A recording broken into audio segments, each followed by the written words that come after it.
поэзии. Маджид Гафури, как право и большинство его современников, к творчеству Тукая относился с особым трепетом.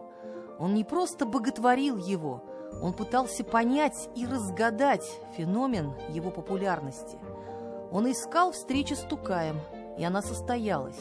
Тукай был уже сильно болен, и все же согласился увидеться с молодым и многообещающим поэтом, слог которого был ему так близок и понятен.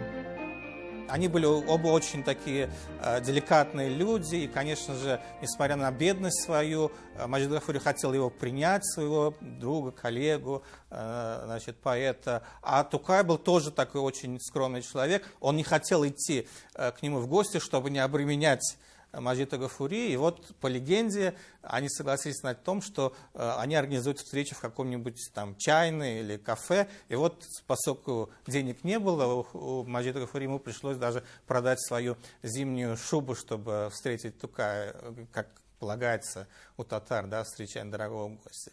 Маджид Гафури произвел на Тукая неизгладимое впечатление. Честный, открытый, интеллигентный.